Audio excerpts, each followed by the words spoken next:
Welcome, everyone, to the All About Nothing podcast, kind of daily show. I am Barrett Gruber, host of the All About Nothing podcast with Zach King. You can find me across all social media at Barrett Gruber. This is Bill Kimler, host of Black, White, and Blue in the South with Dr. Jamil Brooks. You can follow him across all the social media at Political Bill SC.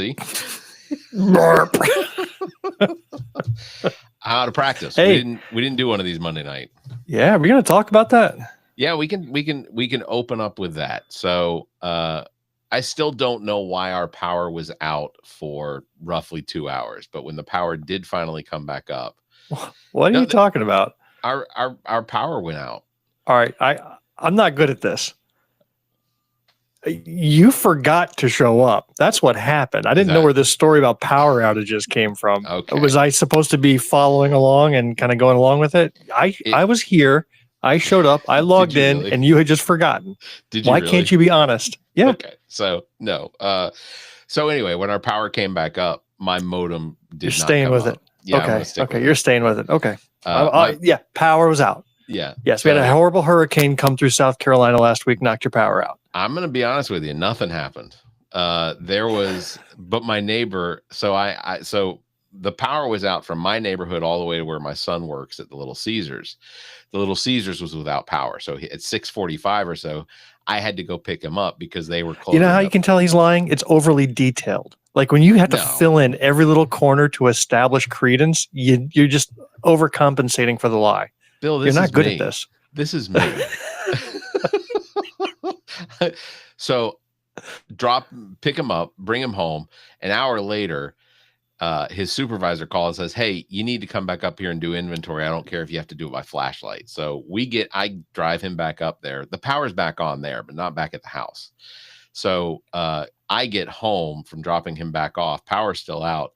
Getting out of my car, not expecting for anyone to give me a jump scare, but my neighbor Bernard across the street shows up with pictures on his phone of like 8 bucket trucks lining the road outside of our neighborhood. All of our power is underground. Everything for us is underground. So there's actually nothing for it to do from the power station to us because the power station's literally at the top of our neighborhood. We have a direct connection to that power station. In fact, it was probably about 23 years ago. The only time we've ever had an extended power outage, Helene, we were out for about 5 hours. But before that, a squirrel had gotten into the transformer that supplied our neighborhood, and it fried that transformer. And it took them 3 days in August to get a new unit in there to replace it, or the team that has to come in and build to replace it. That was a rough one. But when the power did come back up, my modem didn't work. It would not connect to the internet, even though my neighbors all around me, they worked just fine. And Tuesday morning, finally had service come out. Utilities came and replaced my modem. So as you may be aware, when Helene hit South Carolina, my town of Greenwood got devastated. Yeah. I mean, I would say a good 30% of the trees, and that's not an exaggeration, were knocked over. I mean, it knocked over every above ground power line, and 90% of Greenwood was without power at one point. I mean, it was a complete pitch black. So here where I was, we were out of power for about a day and a half or so, but other areas were out for weeks at a time. But the one thing that I was able to get working just fine was our internet. So no electricity, no refrigeration, nothing. But I had a battery, a little portable charging station that was fully charged. And I was able to power my modem with it. And since we're on fiber, as long as the modem was alive, it was able to connect to the internet. Yeah. And I'll tell you, I was able to survive without lights. I was able to survive without food and any other creature comfort. But as long as I had internet and Wi-Fi, I survived it. See, the details on that are a little too strong. I'm starting not to believe it. Yeah. I was actually very surprised. Like I did it kind of just not thinking there was a very little chance that it was going to work. But once I powered up that modem, I was getting Wi-Fi on my phone. I was able to charge stuff. It was incredible. Yeah. And basically, because it was the lack of information. I wanted to know what was going on at Duke. I wanted to know what was going on with people I know and whether they're injured or okay, or because it was so early. I mean, people's houses were crushed left and right. No, Internet is probably the most important utility. And I've got a gas generator. I can't, it's not big enough to hook up to the house to power the house, but I could plug both of the refrigerators into it so we wouldn't have to worry about that. And as long as I can run to the gas station and get gas, we're perfectly fine. Yeah. But yeah, so want to start out. Remember your predictions for last week? Good God. No, I do not. So mine, I only have one that kind of goes along with what potentially has happened, but I said that to end the prolonged government shutdown, the president would offer a refund of the SNAP benefit program as long as people used his new Trump victory vouchers to buy their groceries with. I think that's the only thing that's actually even remotely valid, is the fact that Donald Trump apparently is now desperately wanting the SNAP benefits to be re-engaged, and is ordering that the Senate Republicans go ahead and destroy the filibuster, pull the nuclear option and get rid of the filibuster. He knows he's fucked up. I mean, you shared with me that famous post of his this morning, the day after the blue wave election. And what did he write? He made up something about what pollsters said. It was because of the fact that he wasn't on the ballot. He wasn't on the ballot. That was all he had to say. No, it was two things. It was he wasn't on the ballot and the shutdown. Yeah, it was the shutdown. Which basically he conceded that Republicans got blamed for the shutdown. Right. That's what he said in his post. Yeah, because it looks bad. I mean, this was his post. Now, so this is I did want to bring this up. You and I have discussed several times about the fact that Donald Trump doesn't write his own posts, but I think that there are posts that he does put up that are his. And this one in particular is, you have to read it in the style of Trump, which is basically screaming into the void. Trump wasn't on the ballot. And This one's not written by Trump. This is not written by Trump. No. That article I sent you, the guy did an analysis. He did scientific data model, machine learning analysis, and says that only about 10% of his Truth Social posts are him, because they match his speaking style and other things he's done. I mean, they've taken a large language model and completely analyzed it. That one is not, and I would say it's not because it's got proper punctuation. Notice the placement of the comma inside the quote properly. You're right. He does not know to do that. You're right. He does not. So it's somebody impersonating Trump with the all caps to make it look like it was written by him. But nope, that's not him. Possible. I declare. It was at about 10 o'clock last night. So Mamdani had been announced as the winner. Both Virginia and New Jersey was there bad news anywhere in the nation? Okay. So not nationally, like not like major race news. I can report that here in the Lexington, South Carolina, District 88, we did have a runoff between Brian Duncan and John Lederhosen. I can't think of his name, but Lederhosen is the MAGA. He is the MAGA. He was endorsed by the Freedom Caucus. Like it's trading. Don't tell me he won. He did. Yeah, he did. And it's a shame too, because like I did go vote in the Republican primary because I at least recognize the differences between Brian Duncan and John Larkin-Harbin. But he was Brian Duncan was normal. Like he was the Republicans that I grew up with. And now they put in another RJ May back in that spot. Except 40 years, 50 years older. Like, yeah, so it's just a matter of time in terms of what they find in his closet. Potentially, it's No, that was just the runoff for the primary, though. So he's not your representative yet, and there is a Democratic candidate. There is Colonel Chuck Hightower, who is a retired Army colonel, or I think he's Army. I think that's correct, but military. And everything that I've seen him speak and whatnot, I think he's a I think he's a good guy, and I think that if he's elected, which is entirely possible, 2,400 people turned out to vote in the Republican primary, and most of the voting was done early. So I think that come December 23rd for the actual the special election, I think it's entirely possible that we get enough people to run or enough people to show up to vote that we could have a Democratic flip that seat. When is the special election scheduled for? December 23rd. So again, oh geez, it's good news. We could potentially get enough people out there, and maybe Republicans won't show up. You're going to get 25 people showing up to vote. I mean, come on. I guarantee it. I guarantee it's going to be extremely low turnout. I did talk to the people that run the election office in Lexington and asked me if I would potentially be available to clerk one of the polling places. And I said, if I can clerk the one that is literally out my front door, yeah, 100%, I will do it. If you need me, I'll do it. That's not a problem. So I want to come back to a statement you made. You said you went and voted in that Republican primary because you wanted Brian Duncan.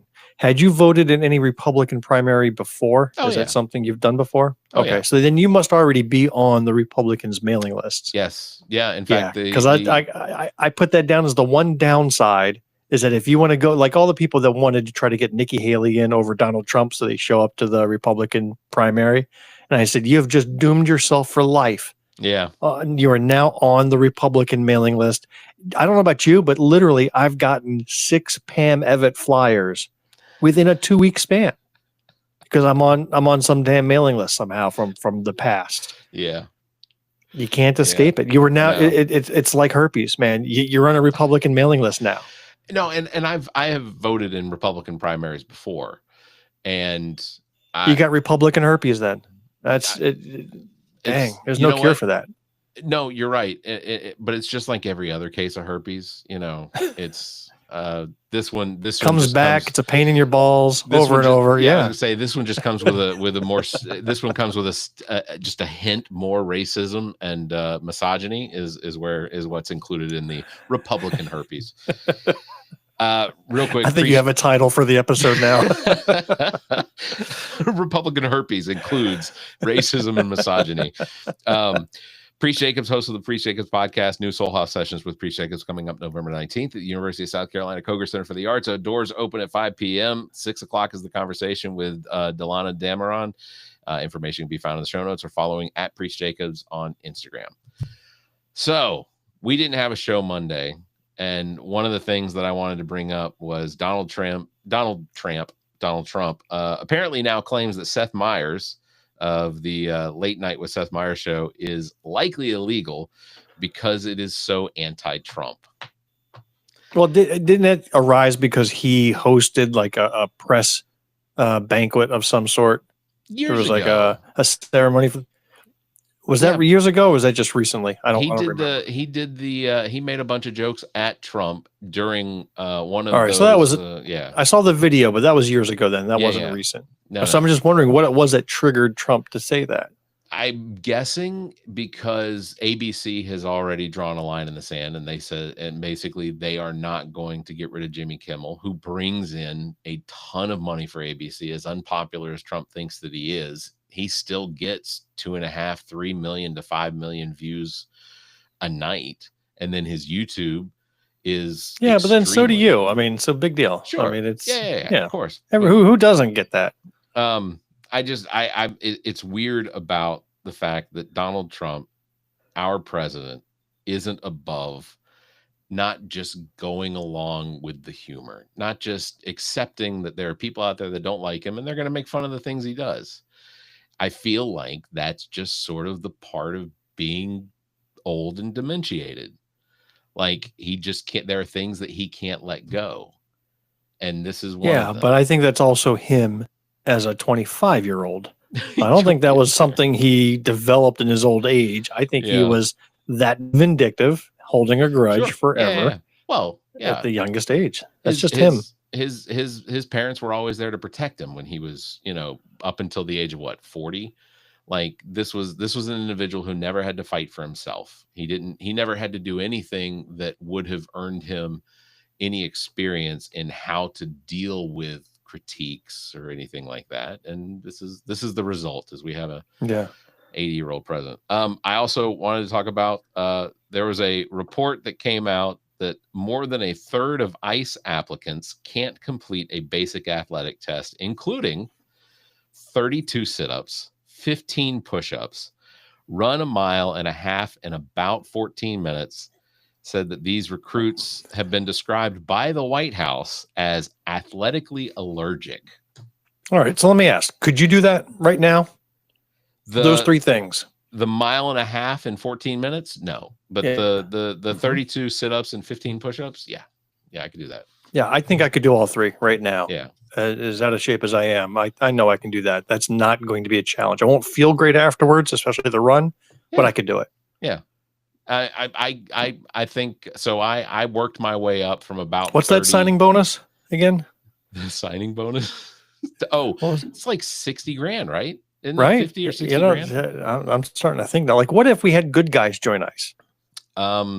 What if I got that signing bonus and I'm the one that's like, hey, Bob, maybe you shouldn't be grabbing her by the hair out of the car, and like I'm intervening as an ICE agent. What if we had more good guys in ICE? My guess is that good guy ICE agents wouldn't be the type of people that would, let's say, kidnap children from an elementary school, or the teachers that are teaching them. So we're there resisting from inside.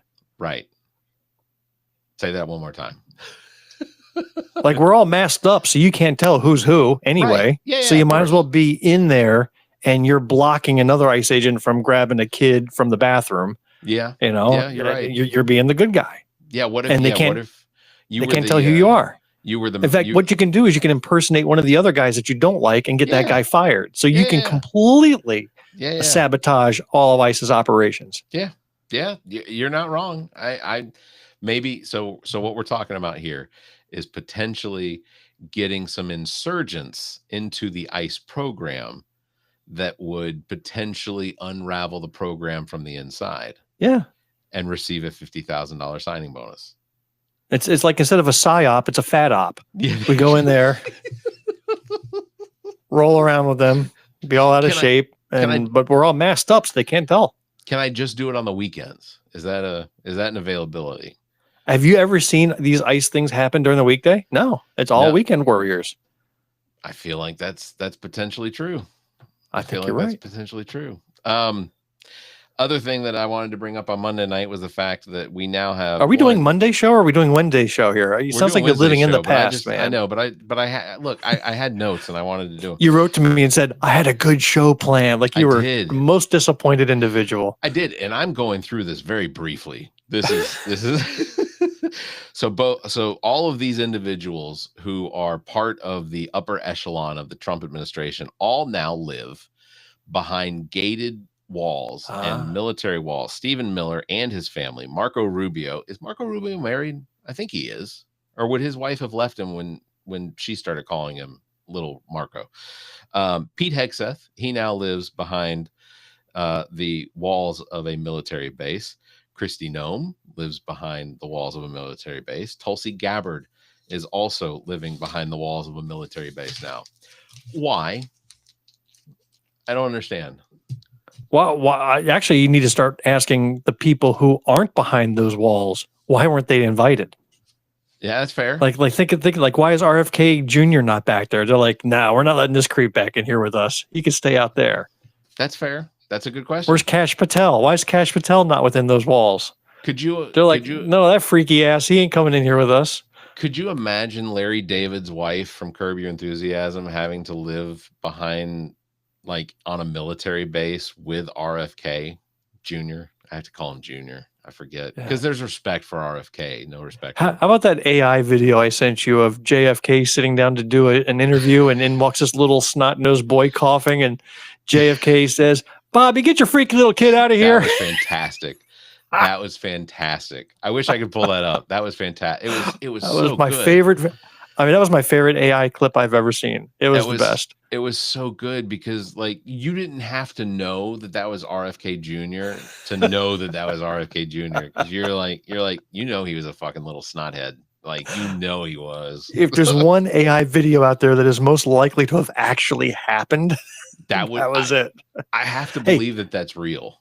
So another story, I don't know if you've heard this one about Kash Patel, that earlier this week, maybe late last week, big announcement that they thwarted a huge terrorist plot in Michigan. You read that? So let's rewind. October 31st. It was just a few days ago.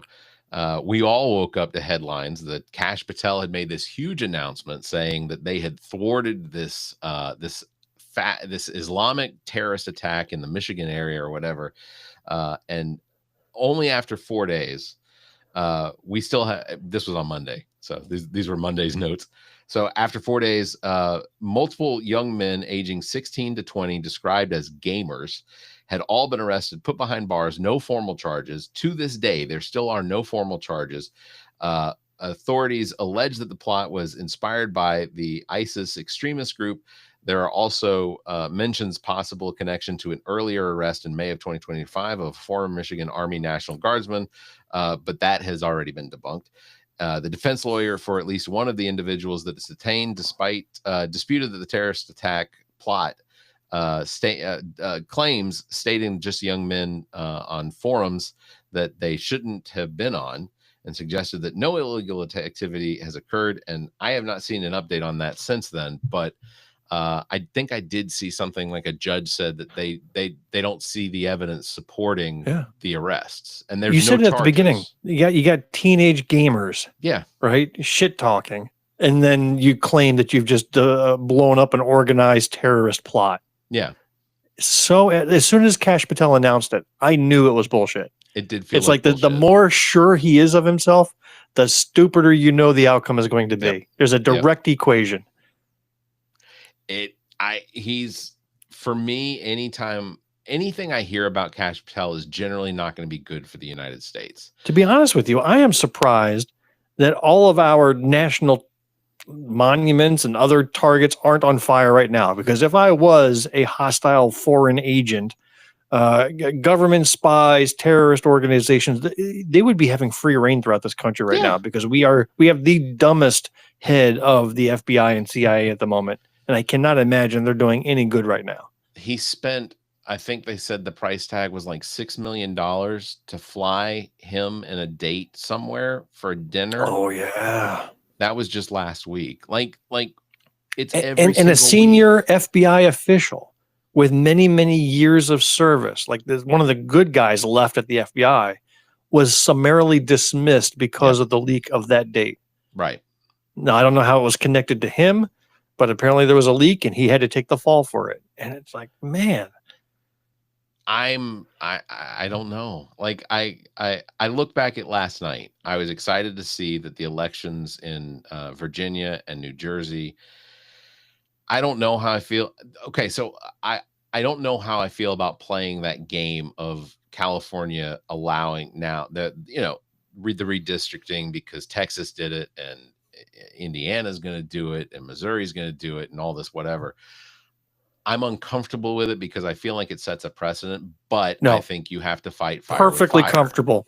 Perfectly comfortable, especially the way California went about it. Because exactly they took it to the voters, and B, the law that they pass says we will undo all of this if Texas does. Exactly. Like this law is in effect for only as long as Texas has done what it's done. And to me, it's like, fine. That was totally my point, was the fact that the state of California took it to the voters in California to actually make this decision. And, but that's one of the things that California does, is they have referendums. They have these proposition votes that create at least it's the voters making these decisions. It's not the governor calling on a special session of the House and the Senate to make this decision for the voters, like we would likely do here in South Carolina. So, there's a clip I wish you had. Speaking of last night's elections, did you see Mike Johnson's press conference this today? Morning? Yes. Like literally there is a clip where he says, "Oh, I don't see this as a referendum on Republican Party at all." Right. Like he says that with a straight face, and it's like, there is a guy right there who has no soul. He is an automaton. He is a speak and spell machine. There's a string in his ass that if you pull it, the same phrases are going to come out without any emotion or feeling whatsoever. Well, and Trump has acknowledged, like, even I don't remember if it was publicly, but I think he at least the leak or some information came out recently, completely blasting. Oh, there was a closed door luncheon of some sort with Trump and the leaders, and that's where all the leaks are coming from today. Trump said, well, this was a couple weeks ago, but Trump called Mike Johnson his puppet. He said he's out there doing what I tell him to do. No, I'm saying that today there was a meeting that was a post-mortem post-election that a lot of leaks are coming out of now, where Trump was just tearing into everybody for fucking up that election. Right. Yeah.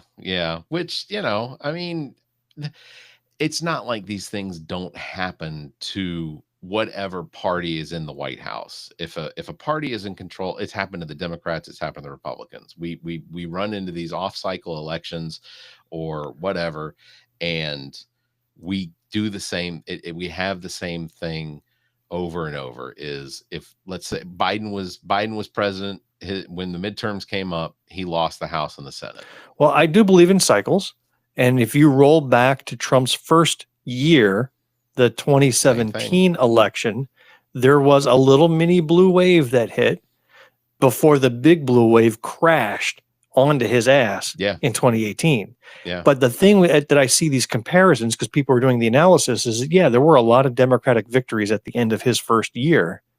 But this year, it's much wider and far more spread, and the margins are crazier. Yeah. So it's really interesting. One of the results of the election last night is the Republicans in Mississippi now no longer have a supermajority in their House, which beautiful. Ultimately it doesn't solve all the problems for Mississippi, because they are still, like, literally still right Mississippi, Louisiana. Yeah.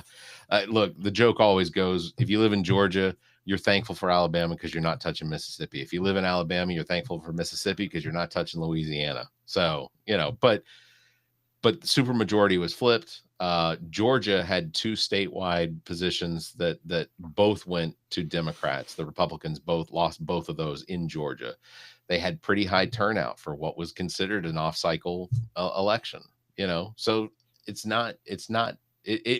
good news if you're in favor of at least showing some guts to not be constantly in favor of everything Trump and his administration are doing. Like, if there is a resistance, and I think that it's building. I will say, before we do our predictions for next week, I have no predictions in my mind yet, so this is going to be completely on the fly. Well, okay, so this is before we do the predictions, I'll say, so you're a science guy, I'm a science guy. Voyager 1 spacecraft is projected to reach a distance of 1 light day from Earth this month. Yeah, I wrote about that a couple months ago. That's just so freaking cool. Yeah. But how are you a science guy? Hold on, I kind of take offense to that. I'm a science guy, yes. How are you a science guy? Like you just said, I'm a science guy, you're a science guy. I believe in it. Like, I have a master's degree in physics. Okay, I'm a science guy. I studied applied mathematics. I took AP. You did. That's right. I took AP physics and AP physics, trigonometry. I took all the genius classes in school. I just didn't want you stealing credentials here that were not earned. Stolen valor over there. Look, do I believe in aliens? Sure. Do I think they've been here? I'm weak on that one. Did you see JD Vance's comments about aliens today? I did not. What did JD Vance He thought say? Aliens could actually be spiritual beings. Like he said this on a podcast yesterday, that aliens could be spiritual beings having impact on Earth now. I'll just say this. For JD Vance, as many personalities as we get to experience of JD Vance through the course of his life, I will say it's not far-fetched for me to believe that he thinks that aliens could be here, or at least could be some godlike creature. And I say that because he went from being a hill country Appalachian Baptist to a Catholic, claiming that his wife shouldn't be Hindi. This is a guy that he's playing to the crowd. So yeah, he went on a podcast. They brought up aliens. I fully believe he could think. Did you see about his brother-in-law who ran for office in Cincinnati? Did you catch that election result? Yeah. His brother-in-law got walloped like 83% to 17%. Like he couldn't even get pity votes. It's one of those things where, you have to question at least a little whether I should have done this. Should I have? The Vance stank was high on that guy. He was not rubbing that off. Yeah. All right. Predictions for next week. Do you want to go first? All right. I'll go first. Let me. I got one quick before I forget it. JD Vance will convert to Hinduism. Oh, that's my first prediction. That's your first prediction. All right. Yes. Entirely possible. If we have an influx of money from India, it's entirely possible. He plays to the audience. All right, my first one. In what will be deemed an act of absolute heroism by himself, Pennsylvania Senator John Fetterman will realign himself with the Democrats in the Senate, announcing in a tweet while wearing a gold wig, giant bedazzled sunglasses, and Daisy Duke jean shorts, "Winner's gonna win." Later in the week, he'll be forced to walk back the outfit as ranking senator from South Carolina, Lindsey Graham, will raise an ethics investigation about a blonde wig, bedazzled sunglasses, and Daisy Duke jeans being stolen from his, let's say, his closet. Wow. I'm saying Lindsey Graham is in his closet right now. Anyway, yeah, that's my first one. Oh, that is harsh. All right. You got a second one? All right. Yes. Our favorite Congresswoman, Nancy Mace, is going to have a meltdown at an elementary school where she will scream at little children for crossing her path or insulting her honor of some sort, and they will have it on camera, and she will then sue the school for defamation of character. Despite what was caught on camera as she bitch slapped a little girl.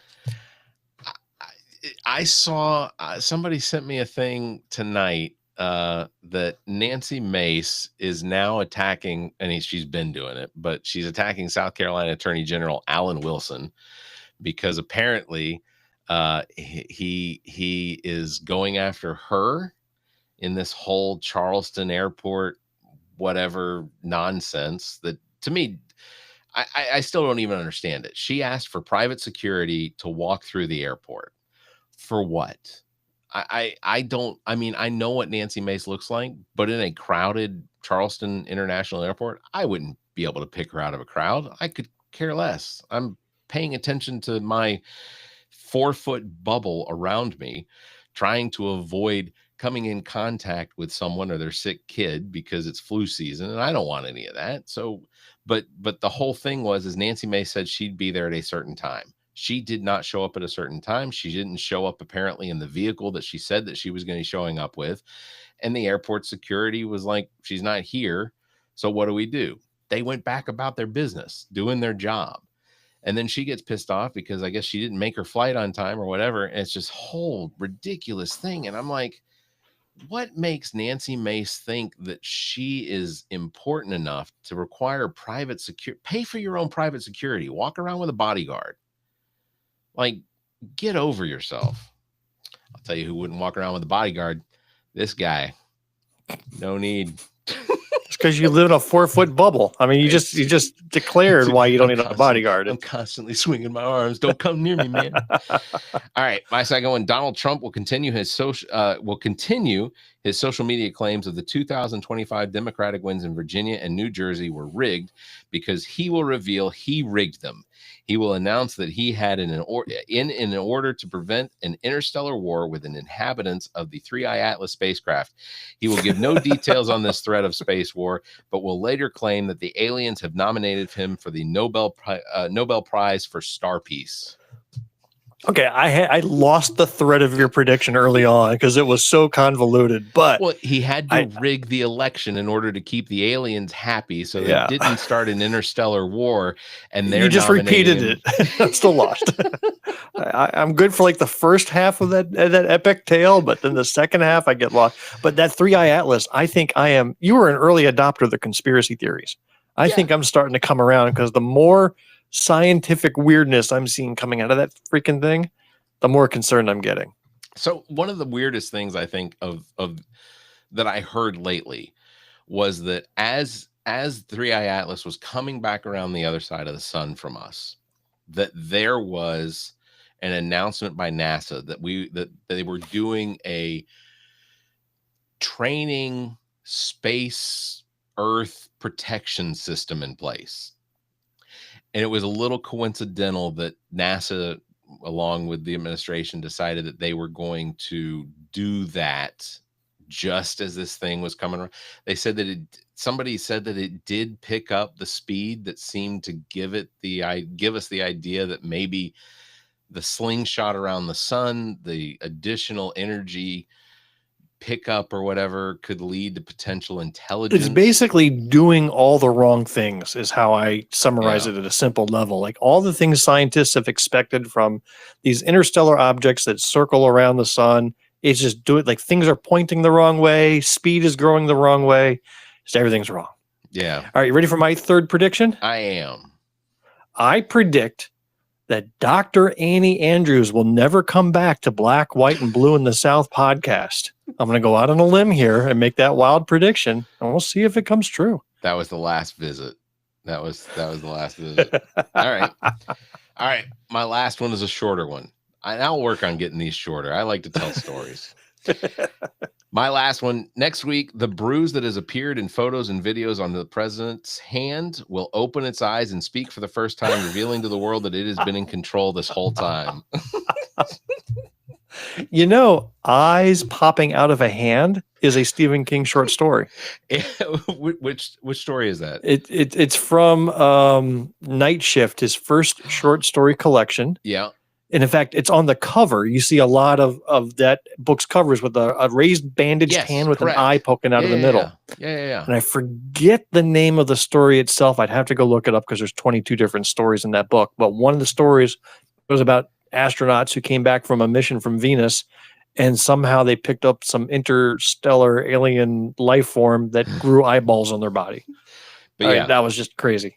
But yeah, no, the bruise on Donald Trump's right hand is going that is the most believable of the three predictions that you've given. Possible. Yeah. All right. Well, Bill, I do hope that you have a good weekend. Thanks. You know who I'm interviewing this weekend? No, I for don't. Next week's release. The newly announced gubernatorial candidate for South Carolina, Dr. Jermaine Johnson, makes his first podcast appearance on Black, White, and Blue in the South. We have the leading U.S. Senate candidate, followed by the governor. The road to victory comes through my podcast. It's awesome. I hope that is correct, and that when they both get elected, that it will remove the stigma that episodes with candidates that come on your show or my show, well, I guess my show, don't ever get elected. Yeah, same here. And I understand next weekend you'll be doing a play-by-play in an elderly bingo hall, right?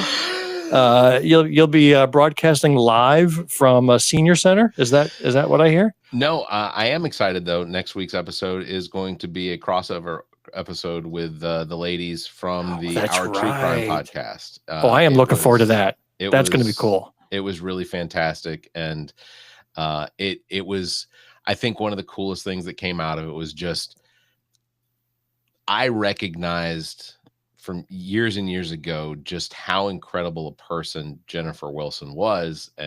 All of the things she did and how she lived her life, and all of the research that they did. I mean, spoiler alert, but they confirmed everything. Like they did a deep dive into all of it and found information that I never knew about her and stuff. So it was really, really cool. Jennifer Wilson's in memoriam page, Facebook page. I'm going to post the episode to them, so they can share that as well, because I think that we did a really fantastic service to Jennifer, and I think that her family and friends will probably enjoy that. So yeah, that'll be really good. you'll get that episode. Crossovers Saturday. are great. Often they are greater than the sum of the parts. Like you bring two different groups together and you can create something very magical. Yeah, that is true. We have some other crossovers coming up soon too. We have we're going to do a crossover with your friend Heather and Tamara from The Awakening, and we're also going to do a crossover with the Travel Podcast, which is out of Rock Hill. I'm sorry, out of Fort Mill, with Juan and his. I think his wife may join us. It may not, but we're going to do that coming up later this month. Oh, that's cute. Okay, I mean we've got a crossover coming up with Jimmy Kimmel, but I don't want to step on your dick there. I don't want to rain on your parade. I just want you to not have the good vibes. Do me a favor when you talk to Jimmy. Ask him how they get access to my jokes before I get to tell them. Okay, I will do. I'll press him. I'll get him to confess and apologize. I can work him. You got it. Well, that is going to wrap it up for this episode. Big thanks for everybody watching. Thank you for listening. Don't forget you can follow Bill at Political Bill SC and myself at Barrett Gruber. Thanks for liking. I have to learn how to read the new script out. Thanks for looking. Liking, hitting the bell. If you can't do that, give us a 5-star review. Leave a comment. Until next time.